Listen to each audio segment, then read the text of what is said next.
അദ്ദേഹം പെന്തിക്കോസിൽ ചേരാനൊന്നും ഇവിടെ വന്നതല്ല. അദ്ദേഹം നമ്മളാണ് കഴിഞ്ഞ പ്രാവശ്യം അദ്ദേഹത്തെ സ്ഥാനപ്പെടുത്തിയത്. അഭിലാഷ് ബ്രദറും പ്രിയ രാജീവ് ബ്രദറും ഒക്കെ അവർ കുടുംബമായി ഇവിടെ ആരാധനയിൽ വന്നു. അഭിലാഷ് ബ്രദർ ആദ്യമായിട്ട് വരുമ്പോൾ അദ്ദേഹത്തെ എഴുന്നേൽപ്പിച്ച് നിർത്തി ഞാൻ ദൂത് പറഞ്ഞു, നീ മരിക്കാൻ ശ്രമിച്ച ആളാണ് എന്നൊക്കെ പറഞ്ഞ് ദൂത് പറഞ്ഞു. മീറ്റിംഗ് കഴിഞ്ഞപ്പോൾ പുള്ളി എന്നോട് പറഞ്ഞു, ഈ കാര്യം ആർക്കും അറിയത്തില്ല, എനിക്കും ഭാര്യയ്ക്കും മാത്രമേ അറിയത്തുള്ളൂ, അതുകൊണ്ട് ഞാൻ യേശുവിനെ വിശ്വസിക്കുക. ഇനിയും ബാക്കി കേട്ടുകൊടുക്കുക. അവരുടെ നാട്ടിൽ ദൈവത്തിൻ്റെ കൃപയാൽ ഒരാരാധന ആരംഭിച്ചു. എലോഹിമിൻ്റെ ഒരു ബ്രാഞ്ച് ആരംഭിച്ചു. 1 മാസം കൊണ്ട് ഏകദേശം 100-നടുപ്പിച്ച ആളുകളെ ദൈവം നമുക്ക് അവിടെ തന്നു. അങ്ങനെ അവിടുന്ന് കുടുംബങ്ങൾ ആരാധനയ്ക്ക് വരാൻ തുടങ്ങി. ഇനി ഇദ്ദേഹത്തിൻ്റെ സാക്ഷ്യം നിങ്ങൾ കേൾക്കണം. അദ്ദേഹം വിഷം കഴിച്ചു, ആത്മഹത്യ ചെയ്യാൻ എന്നോട് വന്ന് പറഞ്ഞു കേട്ടോ. വിഷം കഴിച്ചു, കിഡ്നി ഫെയിലായിപ്പോയി, ശരീരത്തിൻ്റെ എല്ലാ അവയവങ്ങളും ഡെഡായിപ്പോയി. ഡോക്ടർ പറഞ്ഞു അറിയിക്കേണ്ടവരൊക്കെ അറിയിച്ചോ, ആളും മരിച്ചു പോകുന്നു. ഭാര്യയ്ക്ക് ഒരു വിശ്വാസമുണ്ട്, എലോഹിമിൽ ഇതുപോലെ വന്ന് നിൽക്കേണ്ടതാണെന്ന്. കരമടിച്ച് യേശുവിന് സ്തോത്രം പറയാമോ? ഉലകത്തിൽ ഒരാൾക്കും അറിയാത്തത് അറിയാവുന്നൊരു ദൈവം നമ്മുടെ കൂടെ ഉണ്ട്.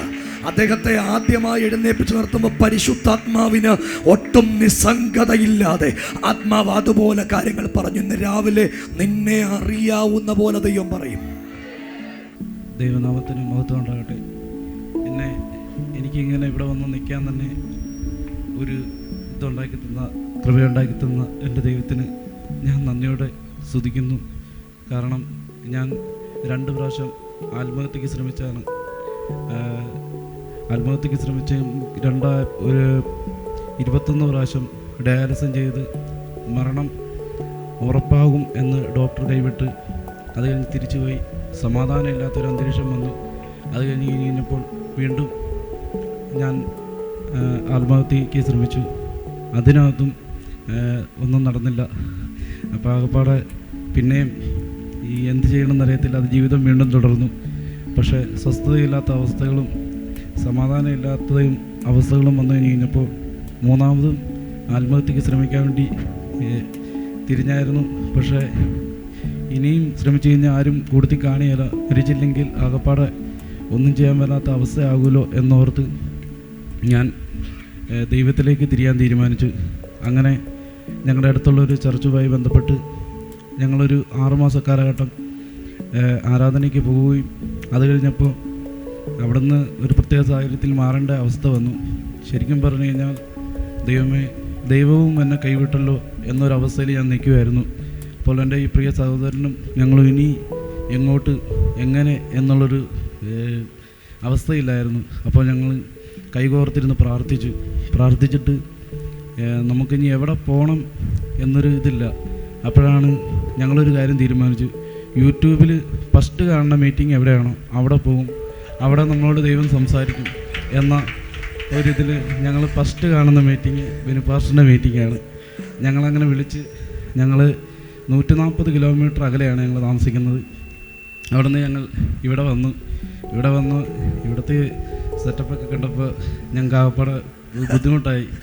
ഇവിടെ ഞങ്ങൾ ചേർന്ന് കഴിഞ്ഞാൽ കൂടുതൽ നിൽക്കാൻ പറ്റുമോ എന്നുള്ളൊരവസ്ഥയൊക്കെയായിരുന്നു. പക്ഷേ പാസ്റ്റർ ദൂത് പറഞ്ഞപ്പോൾ എൻ്റെ ജീവിതത്തിൽ സംഭവിച്ച കാര്യങ്ങളെല്ലാം ഈ വേദി വെച്ച് തന്നെ പാസ്റ്റർ പറഞ്ഞു. അത് കഴിഞ്ഞ് ഞങ്ങൾക്ക് ഭയങ്കര ടെൻഷനായിരുന്നു. ഞങ്ങൾക്കിവിടെ കൂടണമെന്ന് ഭയങ്കര ആഗ്രഹമായിരുന്നു. എങ്ങനെ ഇതിനകത്ത് കൂടും എന്ന് ഉള്ള ഒരു ബുദ്ധിമുട്ടിൽ നിന്നപ്പോൾ പാസ്റ്ററിൻ്റെയും ഈ റൂമിലേക്ക് കയറിയപ്പോൾ പാസ്റ്റർ ഞങ്ങളെ ചേർത്ത് പിടിച്ചുകൊണ്ട് പറഞ്ഞു, മക്കളെ നിങ്ങളെ എലോഹിമിൻ നിങ്ങളെ കൂട്ടുമെന്ന് പറഞ്ഞപ്പോൾ ശരിക്കും പറഞ്ഞു കഴിഞ്ഞാൽ അന്ന് തൊട്ട് ഇന്ന് വരെ ഞങ്ങളെ ചേർത്ത് പിടിക്കുകയും ഞങ്ങളെ സ്നേഹിക്കുകയും ചെയ്യുമായിരുന്നു പാസ്റ്റർ. അത് കഴിഞ്ഞിട്ട് ഒരുപാട് ബുദ്ധിമുട്ടുകൾ ഞങ്ങൾ അനുഭവിക്കേണ്ടി വന്നു. 140 കിലോമീറ്റർ വരാൻ ഞങ്ങളുടെ കയ്യിൽ പൈസയില്ലാത്ത അവസ്ഥകളൊക്കെ വന്നിട്ടുണ്ട്. ശരിക്കും പറഞ്ഞു കഴിഞ്ഞാൽ എനിക്കും ഈ സഹോദരനും ദൈവം ഞങ്ങൾക്ക് 2 ചെറിയ കാറ് തന്നിട്ടുണ്ട്. ചില ദിവസങ്ങളിൽ പൈസ ഇല്ലാതെ വരുമ്പോൾ ഞങ്ങളിൽ ഒരാളുടെ കാറ് പണയം വെച്ചിട്ട് ഞങ്ങൾ 7 പേര് കൂടി ഒരു കാറിൽ പിള്ളേരെ ഡിക്കിയിലൊക്കെ ഇരുത്തി ഞങ്ങളിവിടെ വന്നിട്ടുണ്ട്. ഞങ്ങളിവിടെ വന്ന് 8 മാസം ആ കാലഘട്ടത്തിൽ പെരുവേലുള്ള എല്ലാവരും പറയും, നിങ്ങൾ ഈ 140 കിലോമീറ്റർ എത്ര നാൾ, കുറച്ച് നാൾ കഴിയുമ്പോൾ പരിപാടി നിർത്തി പഴയ പോലെ എന്തെങ്കിലുമൊക്കെ ആയി നടന്നോളും എന്ന് പറഞ്ഞു. പക്ഷേ 8 മാസം കഴിഞ്ഞപ്പോൾ പാസ്റ്റർ പെരുവേൽ ഞങ്ങൾക്കൊരു വലിയ ചർച്ച ഇട്ട് തന്നു. ഞങ്ങളെങ്ങനെ നന്ദി പറയണം എന്നറിയത്തില്ല ദൈവത്തോട്.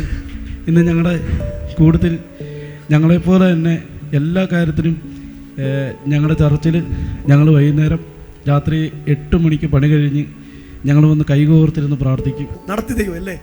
ആ ദേശത്ത് വലിയ ചർച്ച നമുക്ക് തന്നു, നമ്മളെ അത്ഭുതമായിട്ട് നടത്തി. ഇപ്പം മരിക്കാൻ ടെൻഡൻസി ഒന്നുമില്ല. ഇല്ല. ഞാൻ ഈ വേദി വെച്ച് തന്നെ അങ്ങനെയൊക്കെ കാണിച്ചതിന് ദൈവത്തോട് ക്ഷമ പറയുന്നു. ഇനിയുള്ള എൻ്റെ ജീവിതം ദൈവത്തിന് വേണ്ടി ഞാൻ സമർപ്പിക്കുന്നു. ദൈവനാമത്തിന് മഹത്വം ഉണ്ടായിട്ടെ. ഞാനും എൻ്റെ കൂട്ടുകാരനും ഞങ്ങൾ 4 പേരുമാണ് ആദ്യമായിട്ട് ഈ ചർച്ചയിൽ കടന്നു വന്നത്. ഇവിടെ കടന്നു വന്ന് ഡോറ് തുറന്ന് കയറിയപ്പോഴേ ഇത് ആൾക്കാരെ കണ്ടപ്പോഴത്തേക്ക് ഞാൻ ആ പടെ അമ്പരന്ന് പോയി. കാരണം ഇത്രയും വലിയൊരു ചർച്ചിൽ ഞാൻ കയറിയിട്ടില്ല. അതുപോലെ തന്നെ ഇങ്ങനത്തെ അഭിലാഷ് പറഞ്ഞ രീതിയിൽ ഞങ്ങളുടെ ഭാഷ പറഞ്ഞ ഇത്രയും സെറ്റപ്പൊക്കെ ആദ്യമായിട്ടാണ് കാണുന്നത്. ഇവിടെ കയറി നിന്ന് പ്രാർത്ഥിച്ച് ഇപ്പം ഇച്ചിരി മുമ്പ് പറഞ്ഞ പോലെ അഭിലാഷ് വിഷം കഴിച്ച കാര്യം എനിക്കും എൻ്റെ വൈഫിനും അറിയാം. ഇവിടെ ഇരിക്കുന്ന ബിനു പാസ്റ്റർക്ക് അറിയത്തില്ല, ഇവിടെ ഇരിക്കുന്ന ഒരു ജനത്തിനും അറിയത്തില്ല. അപ്പം ഞാൻ അവിടെ ഇരുന്ന് കഴിഞ്ഞപ്പോൾ പാസ്റ്റർ ഇറങ്ങി വന്നു ഇതുപോലെ ദൂത് പറഞ്ഞു കഴിഞ്ഞപ്പോഴത്തേക്കും ഞാൻ ഞെട്ടിപ്പോയി. ദൈവമേ, ഇത് ദൈവം അല്ലാണ്ട് വേറെ ആരും പാസ്റ്ററോട് പറഞ്ഞു കേൾക്കും. എനിക്ക് അന്ന് എനിക്കൊരു വിശ്വാസം വന്നു. കാരണം ഇവിടെ ചുമ്മാ പറഞ്ഞതല്ലെന്നുള്ളത് എനിക്ക് മനസ്സിലായി. ഞാൻ ഇവിടുത്തെ മീറ്റിംഗ് കഴിഞ്ഞ് പോയിട്ട് വീട്ടിൽ പോയിട്ട് ഇവിടുത്തെ യൂട്യൂബിലെ മീറ്റിംഗ് 1-2 മീറ്റിംഗ് ഒക്കെ നമ്മൾ സെർച്ച് ചെയ്ത് നോക്കി. ഫാസ്റ്റ് പറയണത് എന്താ ഇതൊക്കെ ഉള്ളതാണോ എന്ന് സത്യമായിട്ട്. പക്ഷേ എൻ്റെ ആ ഒരു തെറ്റായ ധാരണ ദൈവം എടുത്ത് മാറ്റി. അതിങ്ങനെ പറഞ്ഞ് ഇവിടെ വന്ന് കയറി കഴിഞ്ഞ് കഴിഞ്ഞപ്പോൾ ഫാസ്റ്റ് പറഞ്ഞ് അഭിലാഷ് പറഞ്ഞ പോലെ തന്നെയൊക്കെയാണ് ഞാൻ പറഞ്ഞത്. ഫാസ്റ്റ് പറഞ്ഞ് ഞങ്ങൾ ചോദിച്ചതിനൊക്കെ ഞങ്ങൾ എന്ത് ചോദിക്കാൻ കയറി അതിനെല്ലാം മറുപടി ബിനു പാസ്റ്റർ ഞങ്ങളോട് പറഞ്ഞു. അതുപോലെ തന്നെ ഭയങ്കര ബുദ്ധിമുട്ടിലാണ് ജീവിതം കടന്നു പോയിക്കൊണ്ടിരുന്നത്. ഞങ്ങൾ വന്ന് അവിടെ നിന്ന് ഇത്രയും 140 കിലോമീറ്റർ വണ്ടി ഓടിച്ച് വെളുപ്പാങ്കാലത്ത് 5:45 കുഞ്ഞുങ്ങളെയൊക്കെ കുളിപ്പിച്ചെഴുന്നേറ്റ് എൻ്റെ 2 കുഞ്ഞുങ്ങളെ കാറിൻ്റെ ഇയോൻ്റെ ഡിക്കിക്കകത്തായി അതുങ്ങളിരിക്കുന്നത് സത്യമായിട്ട്. അങ്ങനെയാണ് ഞങ്ങളിവിടെ യാത്ര ചെയ്ത് വന്നുകൊണ്ടിരുന്നത്.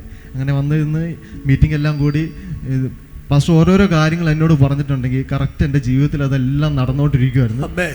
അതുപോലെ ഈ കഴിഞ്ഞ ദിവസം എന്നോട് പാസ്റ്റർ പറഞ്ഞ് രാജീവ് ബ്രദറെ 21-ാം തീയതി മീറ്റിംഗ് തീരുന്നതിന് അന്ന് ഒരു വലിയൊരു സാക്ഷ്യം ഒരുങ്ങിക്കോളാൻ പറഞ്ഞു. അതെൻ്റെ ജീവിതത്തിൽ ഇങ്ങനെ നല്ലൊരു സാക്ഷ്യം ആവുമെന്ന് ഞാൻ ഒരിക്കലും വിചാരിച്ചില്ല. അതെന്നാണെന്ന് വെച്ച് കഴിഞ്ഞാൽ പെരുവേല മീറ്റിംഗ് നടത്തിയ സമയത്ത് എന്നോട് ദൂത് പറഞ്ഞായിരുന്നു വിദേശത്തേക്ക് ഒരു വാതിൽ തുറക്കുമെന്ന്. അത് ഞാൻ ഏറ്റെടുത്ത് പ്രാർത്ഥിച്ച്. അതുപോലെ തന്നെ ആ ദൂത് സാംസൺ പാസ്റ്റർ എന്നോട് പറഞ്ഞ് രാജു ബ്രദറെ ദൈവം വാതിൽ തുറക്കുന്നു. ബിനു പാസ്റ്റർ പറഞ്ഞു, സാംസൺ പാസ്റ്റർ പറഞ്ഞ് ഈ കഴിഞ്ഞ ആഴ്ചയിൽ പാസ്റ്റർ ഞാൻ പറഞ്ഞില്ലായിരുന്നു, കഴിഞ്ഞ ആഴ്ചയിൽ ഈ മിനിഞ്ഞാന്നാണ് ടിക്കറ്റ് വന്നത്. വരുന്ന വെള്ളിയാഴ്ച എനിക്ക് സൗദി അറേബ്യയിലേക്ക് പോകാൻ ദൈവം ഒരുക്കി. അതിന് മുഖാന്തരായത് എന്നാ വെച്ച് കഴിഞ്ഞാൽ ഇവിടെ എല്ലാവരും പാസ്പോർട്ട് കൊണ്ടുവന്ന് പ്രാർത്ഥിക്കുന്നത് ഞാൻ കണ്ട്. അപ്പോൾ ഞാൻ ഒരാളോട് ചോദിച്ചു ഇതെന്താ ഇങ്ങനെ ചോദിച്ചു. അപ്പോൾ പറഞ്ഞ് എന്നാ ജോലിക്ക് വേണ്ടിയിട്ട് പോകാനായിട്ടാണ് പ്രാർത്ഥിക്കണമെന്ന് പറഞ്ഞു. ഞാൻ പാസ്പോർട്ട് എടുത്തിട്ട് 10 വർഷം കഴിഞ്ഞായിരുന്നു, എനിക്ക് പോകാൻ സാധിച്ചില്ല, അത് കട്ടായി പോയി. 2ാമത് പാസ്പോർട്ട് എടുത്ത് ആ എടുത്ത പാസ്പോർട്ടുമായിട്ട് വന്ന് പ്രാർത്ഥിച്ച് ദൈവം എനിക്ക് വഴിയൊരുക്കി. മാത്രം ഉണ്ടായിരിക്കട്ടെ. കഴിഞ്ഞ ഒരു ജൂൺ മാസമായപ്പോൾ എനിക്ക് എൻ്റെ കാലിനൊരു വേദന വന്നു. അപ്പം എനിക്ക് ആദ്യം അത് വേദനയായിട്ട് ചെറുതായിട്ട് ഉണ്ടായിരുന്നുള്ളൂ. അതിനുശേഷം അത് മേളിലോട്ട് കയറി എൻ്റെ ഒരു നടുവിൻ്റെ ഒരു ഭാഗം ഈ ഒരു സൈഡ് ഇങ്ങോട്ട് ചെരിഞ്ഞു പോയിട്ട് എനിക്ക് എഴുന്നേക്കാൻ പറ്റത്തില്ല, ഇരിക്കാൻ പറ്റത്തില്ല. ഫുൾ ബെഡിൽ 5 മാസത്തോളം ഞാൻ ബെഡിൽ കിടന്നു. എനിക്ക് എൻ്റെ കുഞ്ഞുങ്ങളുടെ കാര്യം പോലും ചെയ്തു കൊടുക്കാൻ പറ്റത്തില്ല. ആരുമില്ല വീട്ടിൽ. രാവിലെ എഴുന്നേക്കും, ഫുഡ് കാര്യങ്ങളെല്ലാം പിള്ളേർക്കുള്ള ഉണ്ടാക്കും, ജോലിക്ക് പോകും, തിരിച്ച് വരുന്നേരം വരെ ഞാനവിടെ കിടക്കുമായിരിക്കും. കൈ ഇങ്ങനെ മുട്ട് കുത്തിയിട്ട് കമന്ന് കിടന്നിട്ട്, ഒരു കൈ കൊണ്ട് മുട്ട് കുത്തിയിട്ട് കമന്ന് കിടന്ന് ഞാൻ ഫുഡ് വാരി കഴിക്കുന്നത്. അതുപോലെയായിരുന്നു. ഒന്ന് എഴുന്നേക്കാൻ പറ്റത്തില്ല. എന്നെ കുളിക്കാൻ വിളിക്കും, ഞാൻ പോകത്തില്ല. കാരണം ഇരുന്നിട്ട് വേണം എഴുന്നേക്കാൻ, പറ്റിയല്ല. ഞാൻ പറയും വേണ്ട, വരികയില്ല. കാരണം വേദന, അതുപോലെ വേദന. ഒരു വശം ചെരിഞ്ഞിട്ട് ഈ ഒരു ഭാഗം എനിക്ക് ഇങ്ങോട്ട് തള്ളിപ്പോയി. അത് എന്നോട് പറഞ്ഞു. അപ്പോൾ പാസ്റ്റർ പ്രാവശ്യം ഇവിടെ മീറ്റിങ്ങിന് അവിടെ ഇരുന്നപ്പോൾ ഹസ്ബൻഡിനോട് പറഞ്ഞു, രാജീവ് ബ്രദറെ പെരുവേൽ നിൻ്റെ വീടിനകത്ത് അത്ഭുതം സംഭവിക്കും, നീ ചെല്ലുമ്പോൾ നിന്റെ ഭാര്യ അവിടെ എഴുന്നേറ്റിരിക്കുമെന്ന് പറഞ്ഞു. അപ്പം ഞാൻ എല്ലാ മീറ്റിങ്ങും ഞാൻ കിടന്നുകൊണ്ട് കാണും. കാരണം എനിക്ക് വരാൻ പറ്റാത്തതുകൊണ്ട് എനിക്ക് ഭയങ്കര ആ മീറ്റിംഗ് ആശ്വാസമുള്ളൂ. അപ്പം ഞാൻ അങ്ങനെ പറഞ്ഞു. വൈകുന്നേരം വന്നപ്പോൾ ഞാൻ പറഞ്ഞു ഞാൻ എഴുന്നേക്കാം എന്നും പറഞ്ഞു. ഞാൻ എഴുന്നേറ്റു. അത്രയും ദിവസവും എനിക്ക് എഴുന്നേറ്റ് ഒരു സ്റ്റെപ്പ് പോലും വെക്കാൻ പറ്റത്തില്ല. ഞാൻ അവിടുന്ന് പയ്യെ ഇറങ്ങി തന്നെ എൻ്റെ കാര്യം സ്വയം ചെയ്യാനായിട്ട് പോയി. അതിനുശേഷം വേദനയാണ്, ഭയങ്കര വേദനയാണ്. അപ്പം ഞാൻ ഇവിടെ എന്നെ കൊണ്ടുവന്ന് കഴിഞ്ഞപ്പോൾ എനിക്ക് ആരാധനയ്ക്ക് ഇവിടെ ഇരിക്കാൻ പറ്റത്തില്ല. 5 മിനിറ്റ് കൂടുതൽ എനിക്ക് ഇരിക്കാൻ പറ്റില്ല. അപ്പം വണ്ടിക്കകത്ത് ഞാൻ കിടക്കുമായിരുന്നു. അത് കഴിഞ്ഞ് ദേവദാസനെ കാണാൻ വേണ്ടിയിട്ട് കയറി വന്നപ്പോൾ ദേവദാസൻ പറഞ്ഞു, ദൈവം അത്ഭുതം ചെയ്യും, നീ എഴുന്നേക്കും. ഒന്നും സംഭവിക്കില്ല, ദൈവം നിന്നെ സാക്ഷിയായി നിർത്തൂ എന്ന് പറഞ്ഞു. ഞാനത് കേട്ട് വീട്ടിൽ പോയി. വൈകിട്ട് ഒരു വെളുപ്പിന് 2:30 വരെ എനിക്ക് ഭയങ്കര വേദനയായിരുന്നു. അപ്പോൾ ഞാൻ ചോദിച്ചു, ദൈവമേ എന്നോട് സൗഖ്യമാക്കൂന്ന് പറഞ്ഞിട്ട് എന്താ ഇങ്ങനെ, ഇതിലും വേദന എനിക്ക് മരിച്ചാൽ മതി എന്ന് പറഞ്ഞു. ഞാൻ 2-3 പ്രാവശ്യം പറഞ്ഞു, എനിക്ക് എന്തെങ്കിലും മേടിച്ചുകൊണ്ട് താൻ ഞാൻ മരിച്ചോളാം, അതുപോലെ വേദനയാണ്.